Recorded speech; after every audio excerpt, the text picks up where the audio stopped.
जिस किसी को भी डाउट है कि 10 दिन क्या रूटीन होता है वो मैं आपको बताती हूँ।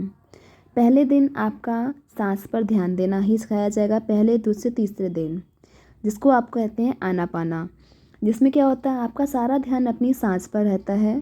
ध्यान भटकेगा ज़रूर आपका, पर वापस आ जाएगा सांस पर इससे निराश ना होए कि मेरा ध्यान भटक गया है। ये एक समान प्रक्रिया है जो कि चलती रहती है।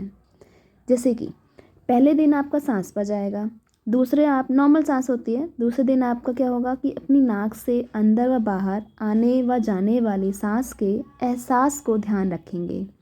तीसरे दिन आपके ऊपरी होंठ पर उठने वाली किसी भी संवेदना, जिसको कहते हैं सेंसेशन कहते हैं, किसी भी संवेदना या भावना पर ध्यान केंद्रित करेंगे।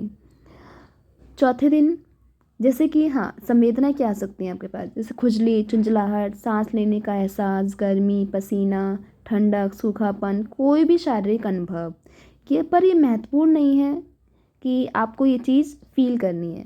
आपका अवलोकन करना, उस पर ध्यान करना महत्वपूर्ण होगा आपको। चौथे दिन विपश्यना की आपको टेक्निक सिखाते हैं, जिसे आप प्रज्ञा बोलते हैं यहाँ पे। अब एक एक करके सिर के ऊपर से लेकर अपने पैरों तक के शरीर के हर एक पहलू की जांच करते हैं व ध्यान लगाते हैं यहाँ पे। पाँचवें दिन वही सेम रिपीट करते हैं। सांस पे तो ध्यान रहेगा ही रहेगा आपका, लेकिन यहाँ पे आपको एक दृढ़ संकल्प करना होता है आपको कि आपको कम से कम 1 घंटा बिना हिले डुले आपको बैठना है तो बैठना है। ये करते करते आपका ये आगे 1 2 3 घंटे या फिर पूरे टाइम का भी हो सकता है। 6th डे अब क्या होता है, छठे दिन फिर सिर के ऊपर से पैरों तक और पैरों से सिर तक का यही घटना क्रम में चलती रहती है, लगातार ध्यान लगाना पड़ता है।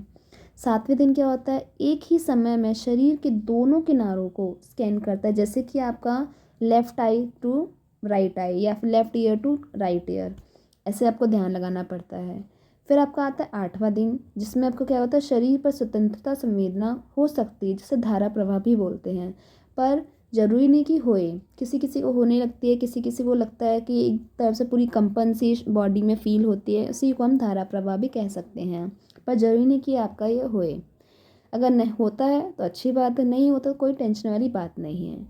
9th डे आपको क्या होता है, स्थूल और सूक्ष्म जो पहले संवेदनाएं महसूस हो चुकी हैं को पूरे शरीर में मुक्त रूप से, जिसे धारा प्रवाह मैंने कहा था, धारा प्रवाह का प्रभावित होने का अनुभव होता है आपको। लास्ट में आपका 10th डे होता है। 10वें दिन आपको मैत्री देनी सिखाते हैं, जिसमें आपको अपना शांति, प्रेम, दयालुता या फिर जो भी आपका गुड विशेस होती हैं, जिसके प्रति भी आप देना चाहते हो वो आप दे सकते हो, और आपका मौन खुल जाता है। आर्य मौन का पालन खत्म।